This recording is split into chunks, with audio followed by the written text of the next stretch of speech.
Hello viewers, আসসালামু আলাইকুম। Welcome back to my channel. আশা করি আপনারা সবাই অনেক ভালো আছেন।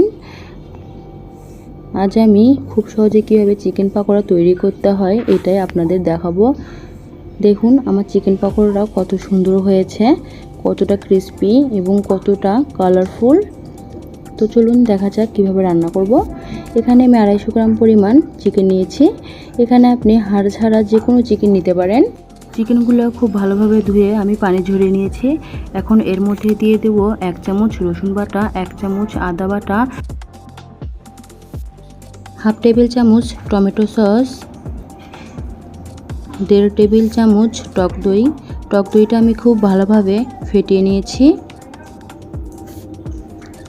স্বাদ মতো লবণ দিয়ে দিচ্ছি এবং 1 টেবিল চামচ পরিমাণ শুকনো মরিচের গুঁড়া দিয়ে খুব ভালোভাবে মেখে ম্যারিনেট করে নিতে হবে 1 ঘন্টার জন্য। আপনাদের হাতে সময় না থাকলে আপনারা 10-15 মিনিট জন্য হলেও ম্যারিনেট করে রাখবেন।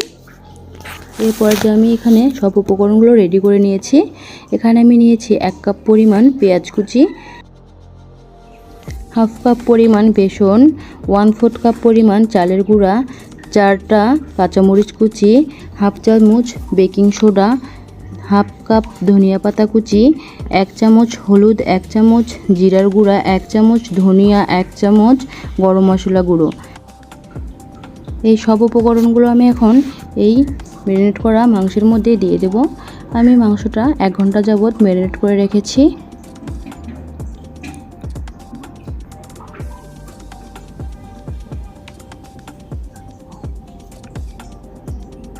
দিয়ে খুব ভালোভাবে এটাকে মেখে নিতে হবে।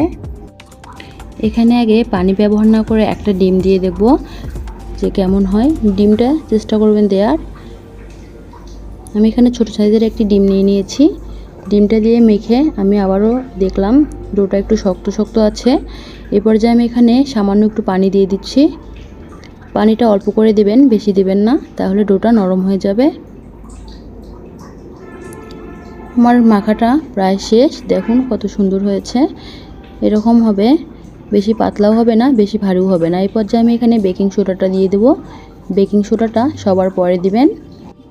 আগে থেকে পর্যাপ্ত পরিমাণ তেল দিয়ে আমি তেলটাকে গরম করে নিয়েছি। এরপরে এক এক করে আমি সবগুলো দিয়ে দেব। চিকেন পাকোড়াটা আমি 2 ব্যাচে ভেজে নেব। এক পাশ হয়ে যাওয়ার পরে তারপরে আমি আস্তে করে উল্টে আরেক পাশ ভেজে নেব। আমি এটাকে প্রায় 15 মিনিটের মতো রান্না করে নেব। চিকেনটা যেন খুব ভালোভাবে ভেতর থেকে সিদ্ধ হয়ে আসে। আমি 3-4টি করে চিকেন নিয়ে এভাবে ছোট ছোট করে আমি এখানে দিয়ে দিয়েছি।